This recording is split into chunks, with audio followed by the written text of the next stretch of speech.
Today is a unique topic. Most of our issues normally focus on estate planning and dealing with primarily elder care issues, Medicaid issues, asset protection concerns. But we do meet with clients really, I'd say it's a couple times, let's say frequently, that do have a special needs concern, whether it's a child or a grandchild. So the idea of that child or grandchild directly inheriting or inheriting as a contingency definitely becomes a possibility. So we have to plan for that. And the way that we do that is with this SNT, what's called a Supplemental Needs Trust. So those of you that perhaps have a special needs loved one in the family, again, either direct child or grandchild, sibling, et cetera, you're probably familiar with that terminology of a supplemental needs trust. And what we'll be doing today is just sharing how it works, the purpose of it, and an outline of it. It's the first time I'm covering this topic. In other future ones, we will get a little bit deeper into the technicalities of it. But this, again, is the first one where we're covering the special needs and the special needs planning. Other topics we've covered over the last year are going to be the community Medicaid benefits, nursing facility Medicaid benefits, estate planning, asset protection planning, care coordination, and all of those webinars are on our website already at tullyelderlaw.com. Click on the navigation bar where it says videos and then click on webinars, and you'll be able to see all of our prior webinars. All right, so again, thank you for joining us, and let's get started. So first and foremost, what exactly is special needs planning? Well, it is, and this is a fine definition here, it is the practice of ensuring that services and support will continue for the life of a person with a disability when the caregivers are no longer able to help. It could also be expanded to include helping and supporting during the life of the caregivers, because some of this planning and a good chunk of supplemental needs trust work can be established while the caregivers are still alive, all right?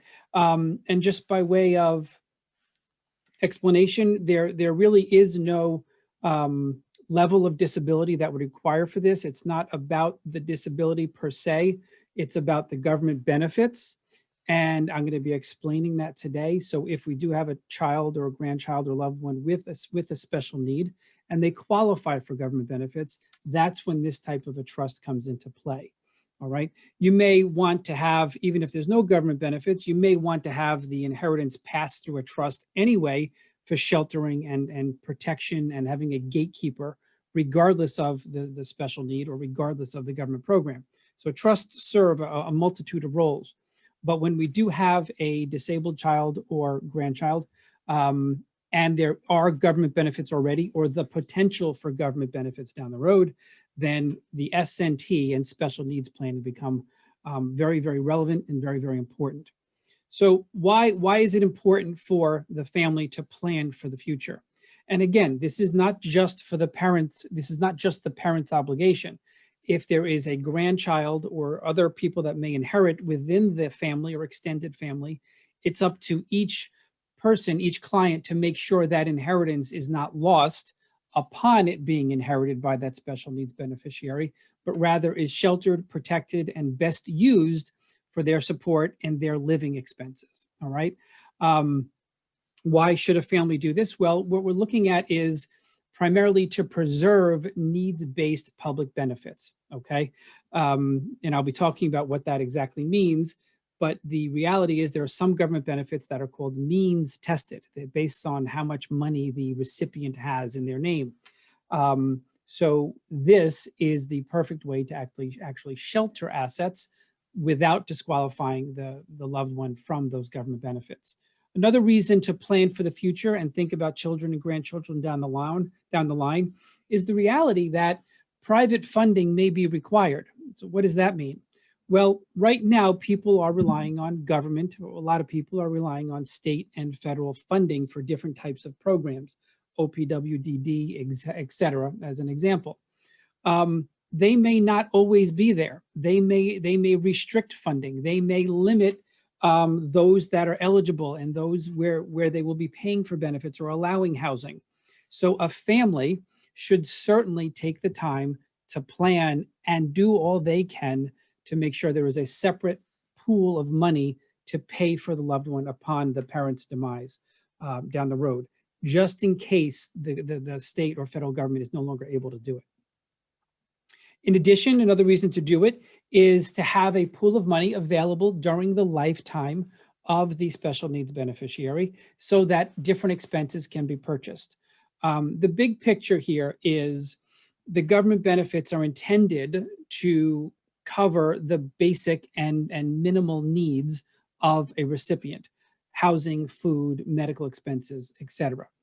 The idea is that if a person inherits money, they are no longer going to need the government to pay for those basics. So along came this Supplemental Needs Trust, created by statute. Each state has its own version. Sometimes it's called a Special Needs Trust.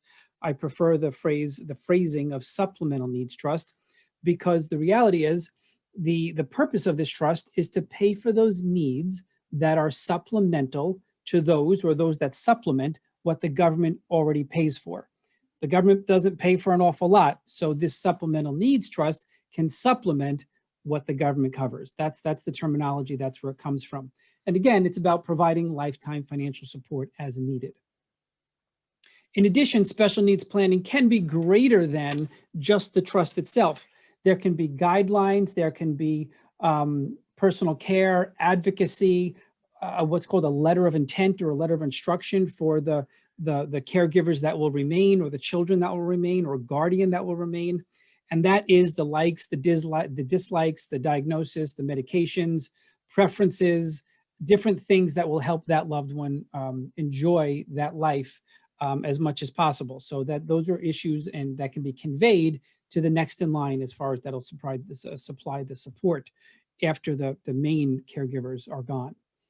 In addition, the idea of putting a plan in place in every regard of a plan, in every sense of the word, whether it's special needs or not, is to establish an efficient and knowledgeable, all right, management team for the long term, all right? Now, especially when we have perhaps an individual with greater increased special needs where they may not be able to convey or communicate what those needs are. We need to have that all in writing so that, again, that life can be enjoyed to its fullest, even when the parents, for example, with the greatest amount of knowledge are no longer here, okay? So as I've shared, public benefits, government benefits, if you will, are the driver behind this Supplemental Needs Trust. So there are two types of government benefits. There are those that are not based on financial need, meaning they are not means tested, okay? And those, for example, are going to be SSD, which is Social Security Disability. Social Security Disability is based on your work record. You have to work, I think it's 10 quarters in order to qualify for your own Social Security Disability payments based on your own record. You may qualify for SSD on another's record, such as a parent, not based on financial need. So you can have $1 million in the bank and receive SSD, Social Security Disability. Medicare, as you know, is not entirely means tested. They're starting to, of course, increase premiums based on income and so forth, but the benefit itself is paid into, not based on what your assets are when you hit 65 years of age. Or if you're on SSD for 2 years, you then qualify for Medicare to kick in at that point. Special ed services, again, not means tested. The school districts provide those as we move forward. That leaves certain benefits that are, in fact, based on financial need. The top two are the ones that we deal with quite frequently, as well as my colleagues, and that's SSI and Medicaid. Then you have veterans benefits, other Medicaid welfare-based benefits such as food stamps, HUD, housing, in-home support services, the care itself. But SSI and Medicaid are the primary two. SSI is a supplemental payment. It's about $800 a month, and it is there because there is no other income to be able to pay. The floor, the threshold, I should say ceiling, threshold for assets for somebody applying for SSI is $2,000, all right? If the person has greater than $2,000, either because they get a random check or they inherit from mom and dad or a grandparent, they will be kicked off of SSI. And there will be penalties and waiting periods, kind of like Medicaid, if they gifted or protect the inheritance or the money that came in. Now, Medicaid has a higher threshold of $15,900. But if a person is going for SSI, that $2,000 number would control. Once they're eligible for SSI, then Medicaid actually kicks in automatically. All right. So those are the main two government-based programs that we seek to protect when we're meeting with our families and our clients about inheritances and government benefits down the road. So estate planning options, all right, for a family. I've heard the gamut, and I know colleagues have as well.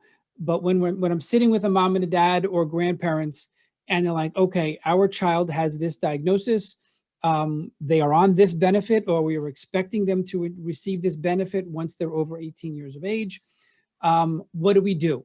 Okay, so these are the options that a family actually has when it comes to leaving money to a child with special needs.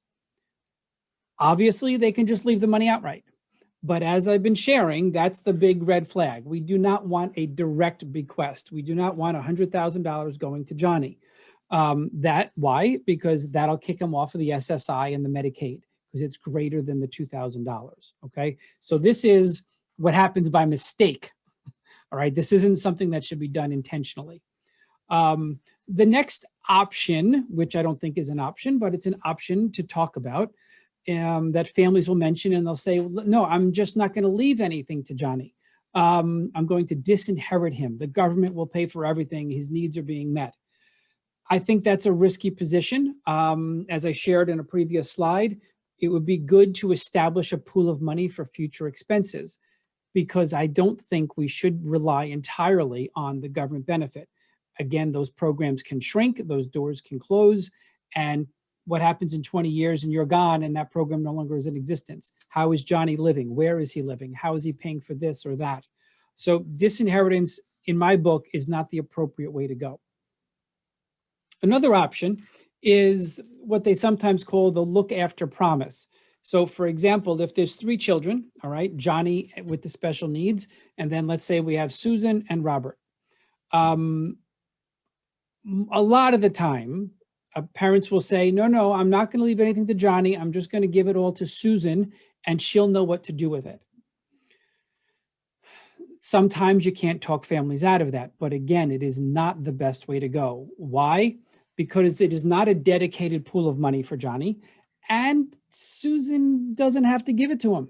All right. There's a moral obligation, but there's not going to be a legal obligation. If you have 1/3 to Robert and 2/3 to Susan, knowing 1/3 of that is meant for Johnny, if something happens to Susan, well, there goes Johnny's support. Okay. Again, she can willfully say no, or something can happen. In my other webinars, I talk about the Ds. All right. The Ds, those are the risks that can happen when a child is holding your money. And they also apply here.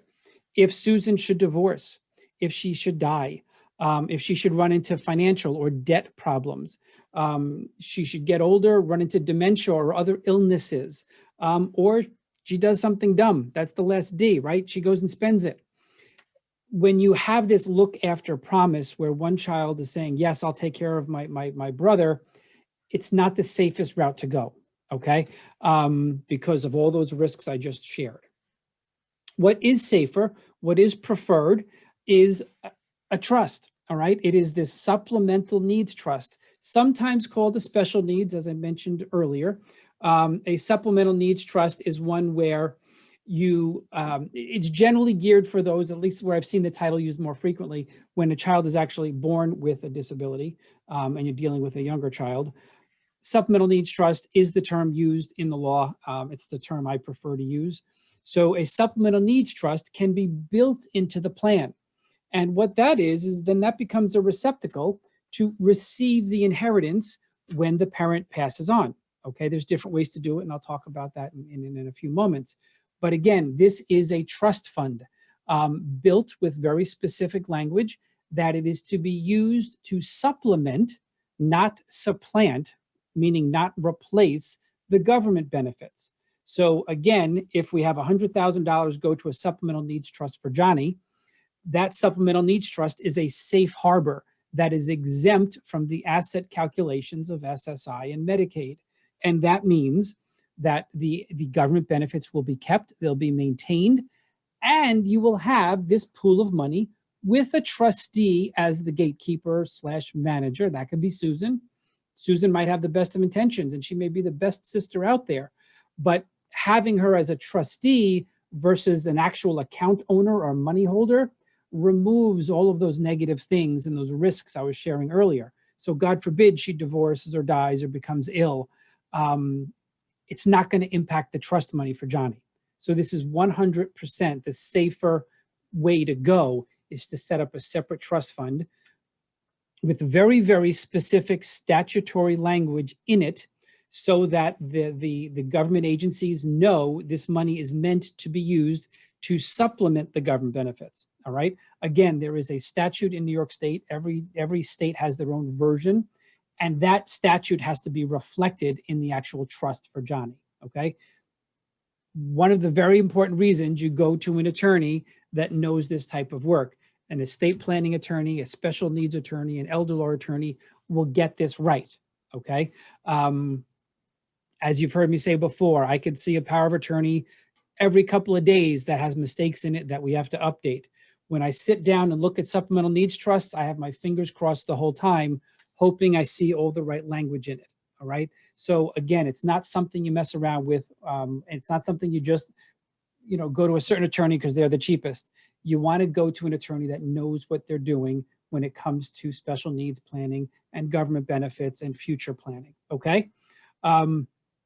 Another way to work on an inheritance or assets for one with special needs is what's called an ABLE account.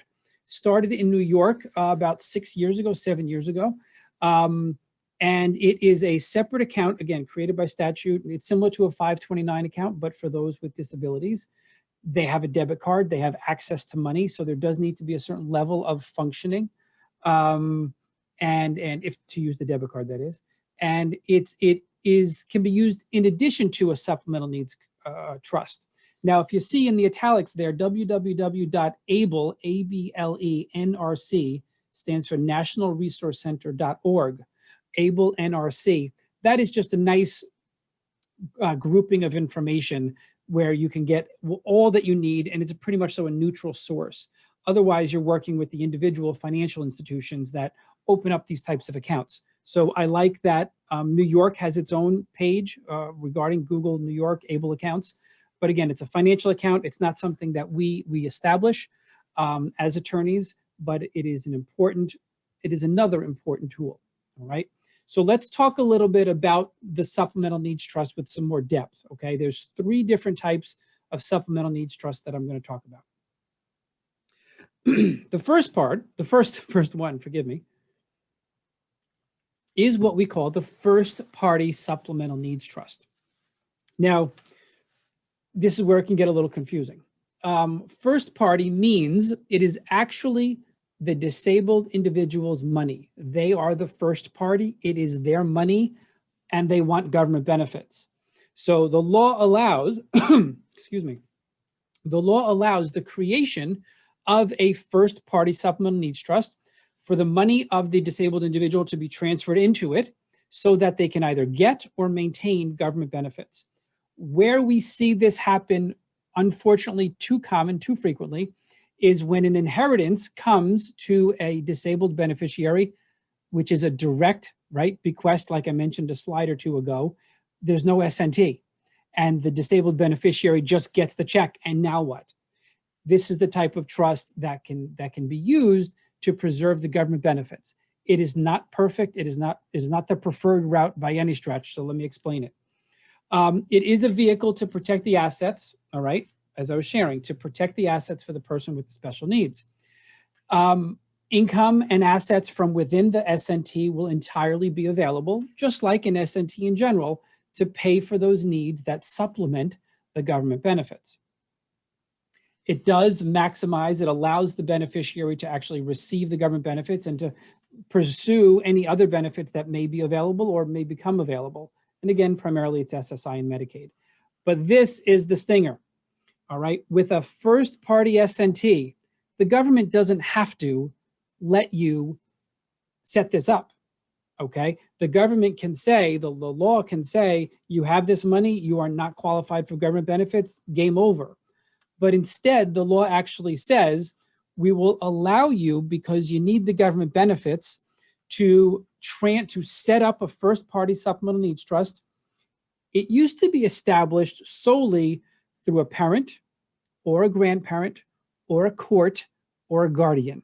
But several years ago, they actually allowed disabled individuals to establish these first party SNTs on their own. Suffice it to say, there is requisite capacity to do so, all right? So again, it doesn't have to occur, but it's a good thing that the government allows it.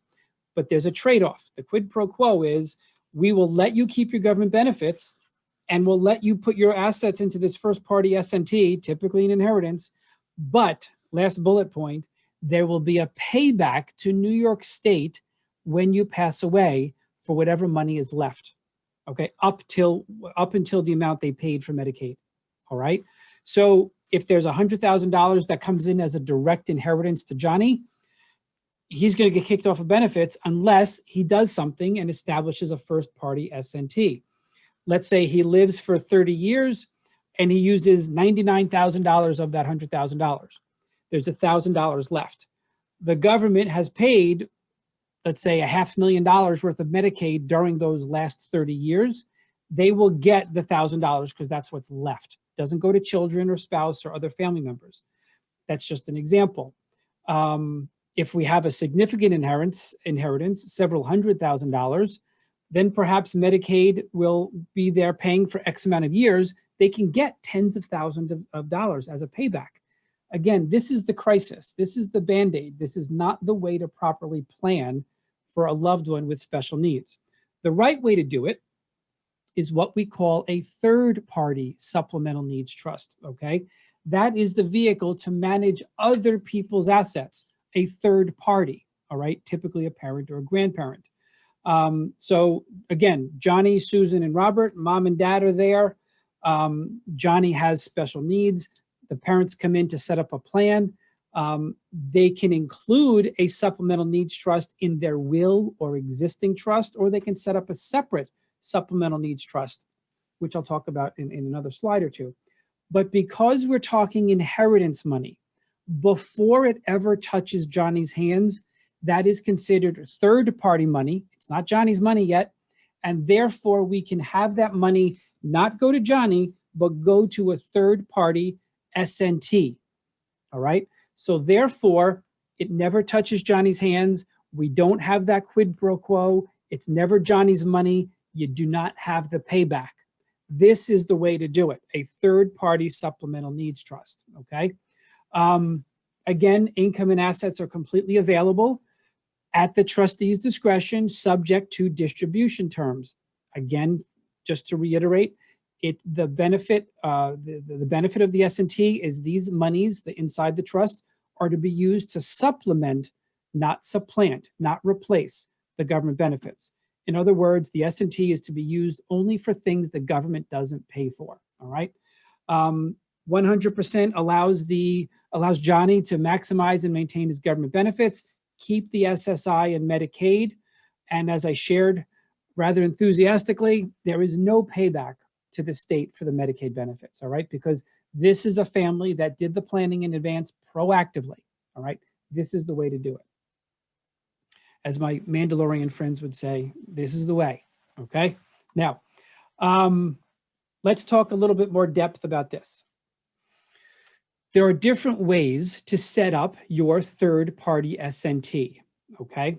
You can do it in a testamentary fashion, which means you include the SNT within your last will and testament, all right? An example of that is, again, we got Susan, Johnny, and Robert. The parents say Susan gets her third outright, Robert gets his third outright, but Johnny's 1/3 goes to the supplemental needs trust in the will. It's valid, it's fine. You can do it that way. The only drawback to it is it actually requires probate. And in prior webinars on our website, tullyelderlaw.com, I talk about probate being something to avoid. The amount of time that's required to go through the probate process, the court filing fees, the legal fees, the fact that we have a disabled beneficiary will gum up the works even more so within probate, because the court will take the time to appoint what's called a guardian ad litem. And they do this whenever they have a minor child or they have a disabled beneficiary. That guardian is going to be another attorney to do an investigation and submit their report to ensure that the disabled beneficiary is receiving their fair share. Completely unnecessary, but probate is unnecessary because there's ways to avoid it.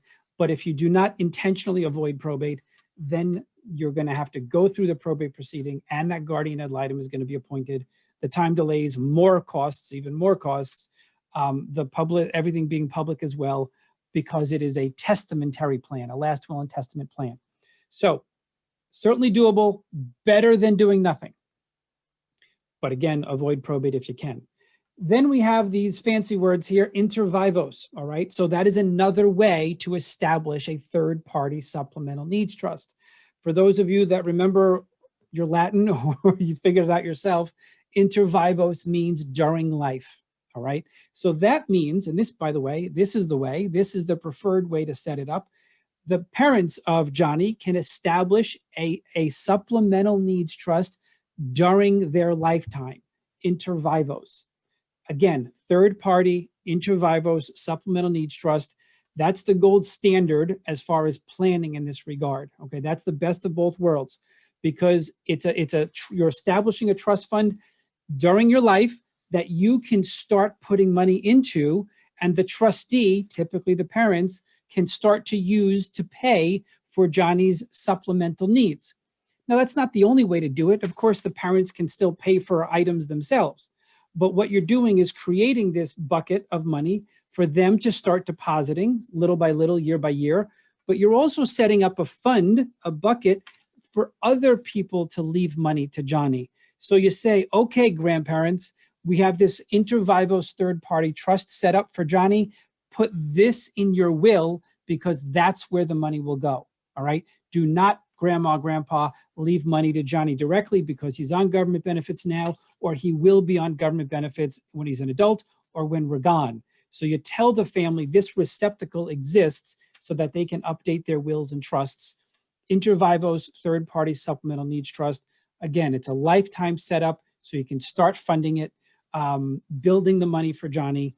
You can name this as a beneficiary of your life insurance. There's a ton of things you can do with it flexibility-wise, but also it could be that receptacle for other family members, but you got to tell them about it, okay? Now, the third option I have here when we talk about these types of trust is a contingent supplemental needs trust. The more I talk to colleagues and meet new folks that do what we do, we all kind of do the same thing. We want to cover the bases. We want all of our plans to have contingencies built into them. Perfect example is an SNT. I may be dealing with a perfectly able-bodied family or no disabilities whatsoever, and the reality is we don't know what tomorrow holds. There may be no disabilities today, this year, next year, for the next 10 years, but then something might happen. It might be age-related and Medicaid comes into play. God forbid there could be something like a stroke, or there can be a disability that comes on later in life. There can be a grandchild born later in life with a disability. So every will and trust that we do includes a contingent third-party SNT just in case, okay? Yes, it's a couple more pages of paper, but I'd rather have it in there just in case something happens down the road and the plan is never updated, okay? So we build in contingencies, okay? This is the way to do it with the inter vivos third-party SNT, and of course, contingencies in there as well, okay? Now, a third party, again, using that word third, but a third level, a third option when it comes to SNTs, just to put this out there, not used very commonly in our world, is what's called a pooled trust. Now, if you've ever gone through the Medicaid process for an aging loved one, we do use pooled trusts for income protection, okay? That happens every day of the week. It's called a pooled supplemental needs trust. But there are also pooled trusts that are there for assets. So there are many charities and nonprofits that can create a pooled trust with approval from the Attorney General and the state government. And what that is you can establish a sub-account within this pooled supplemental needs trust. And that means that you have, many different beneficiaries joining these types of trusts. That's why it's a pool, but each beneficiary has their own sub-account.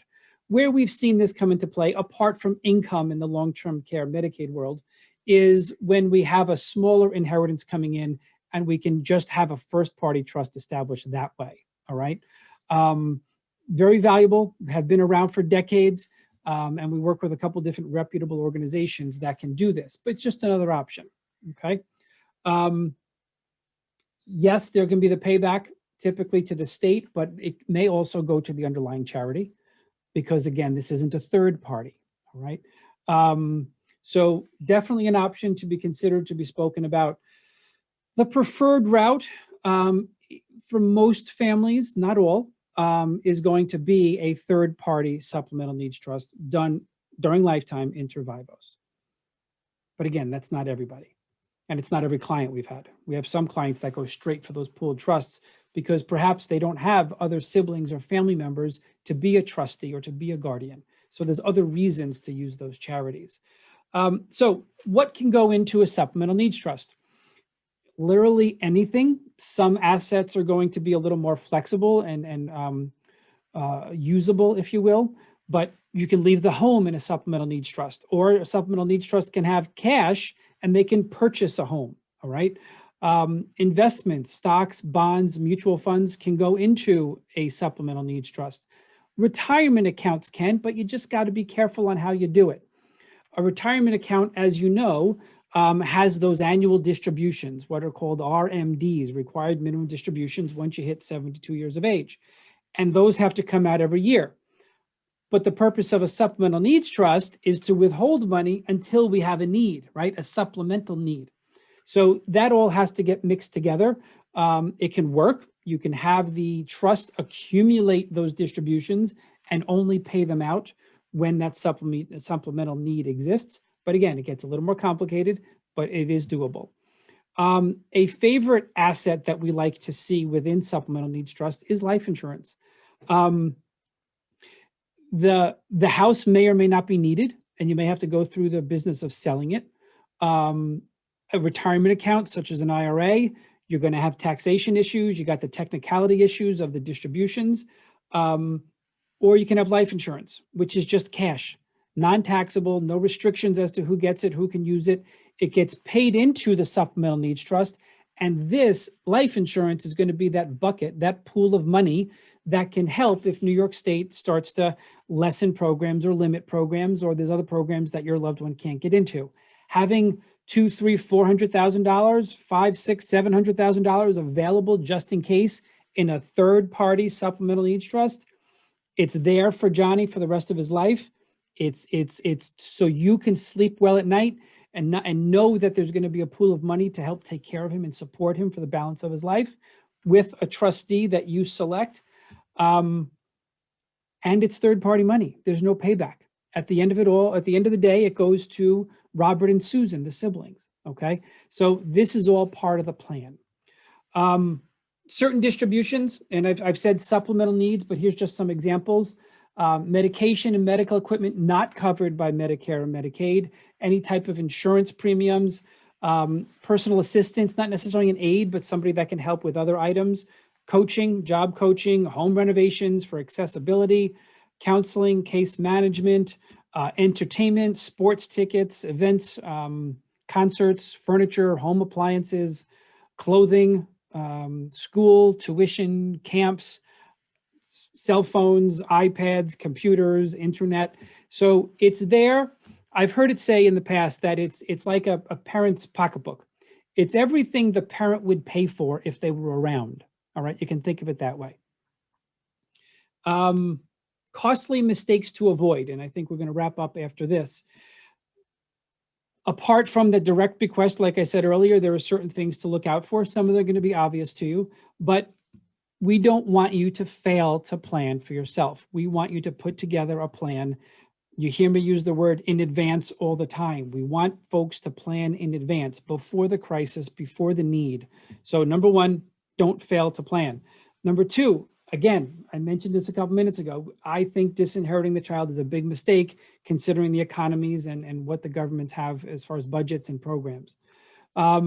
Ignoring the special needs, meaning just an outright bequest, not the way to go, based on losing government benefits or using that first party, which then has the payback. Not considering able accounts. All right. Again, I gave you a website to look at there. Definitely something that you should consider in addition to a third-party supplemental needs trust. Creating a generic special needs trust that doesn't fit, meaning a supplemental needs trust can be tailored. If there's certain needs or requirements that your loved one has, build it into the trust. Okay. I will say most of it is going to be generic because we want to fit into that statutory safe harbor. Procrastinating, this is everybody, and this is planning in general. People don't like to deal with these issues, so they kick the can down the road, but then things can happen. Probably once a week, several times a month, we're meeting with a family where mom or dad has lost capacity. At that point, it may be too late to do this unless there is a right and proper comprehensive power of attorney in place.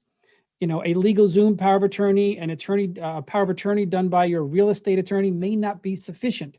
So you want to get your planning, you want to get your protection, you want to get your special needs planning done before something happens. All right. And nobody has the crystal ball. Nobody knows when something's going to happen. So get it done sooner rather than later.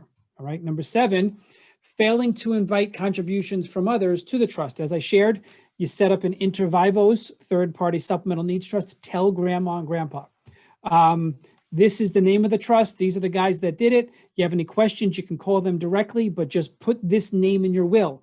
Put it in there because, you know, grandma and grandpa are leaving money to me as their child, but God forbid I predecease. The money's going to Johnny.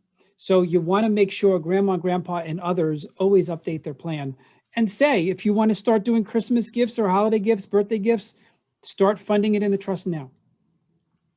Choosing the wrong trustee. So let's say, again, Susan, Robert, and Johnny. Susan may be the best person right now. But if there's other things in her life, there's other issues, she moves out of state, she loses connection with Johnny, that will turn into be a bad trustee. So you want to reserve the right to remove that trustee and appoint another or have Robert step up, okay? Sometimes you deal with a corporate trustee or a bank. You want to be careful which one you do that with as well. Again, one of the options was you letting your inheritance go to the other children and that promise of taking care of the disabled child. No, it's not the cleanest way to go. There's too many risks. Okay, so that's a mistake to be avoided. The letter of intent. We didn't get into much of that today. There are different samples online. Special Needs Alliance, Special Needs Planners, those are organizations that have samples of those things. But it's a nice way to lay out the needs and the wants and the best way to support your loved one. And it should be included in what a special needs plan or what's sometimes called a future care plan. Failing to protect the child with special needs from predators. The glaring red flag that pops up when I read that is if you do force the family to go through probate. Probate is a completely public proceeding. And again, this happens if you have this supplemental needs trust in your will only, and probate is forced upon the family if you have assets left in your name solely. You avoid probate with joint ownership, with beneficiary accounts, as well as with trusts. So if you have to go through probate and you're filing that probate petition, Johnny is an entirely different page. He's on a separate section. That means he's either a minor or disabled. That to me is a red flag for predators. Because it is entirely public, there are literally companies that sit in the clerk's office at the surrogate's court just harvesting data. So I think it's best and most prudent, and I'm sure most of you would agree, to keep that type of risk away from our loved ones, especially those that have disabilities. Last but not least, the failure to properly fund the trust or maintain the plan. Funding the trust. What are you leaving Johnny? Is it the retirement account? Is it a new life insurance policy? Make sure the beneficiaries are entered in there correctly. Make sure that you have, again, you're telling your parents, your grandparents, your siblings, this is the trust, this is where the assets go. Review your plan. That's just a general rule, guys. When you have an estate plan in place, every 3 to 5 years at the maximum, but also life events, births, deaths, marriages, illnesses, that's when you also review the plan, okay? So you wanna make sure you keep the plan up to date. When we do certain types of trust work, we stay on board with families and we have annual meetings to talk about these things. So it's important to do that. If you didn't do that work with us or you won't do that work with us, then make sure you meet with an attorney that can support you and make sure that the plan is updated as you need it. All right. So there we go. Look at that. 45 minutes on the dot. It's been a pleasure sharing this information with you. If you have any questions, feel free to reach out. Phone number is 631-424-2800 or email me directly, Brian, B-R-I-A-N at Tully, T-U-L-L-Y, elderlaw.com. Of course, Facebook and Instagram, believe it or not, we're on there too. Let's see if we have any questions. Look at that, no questions. Still, wait, no, there we go. Wait, did we just get one? Nope. Well, thank you. I got a compliment. I didn't get a question, but I got a compliment.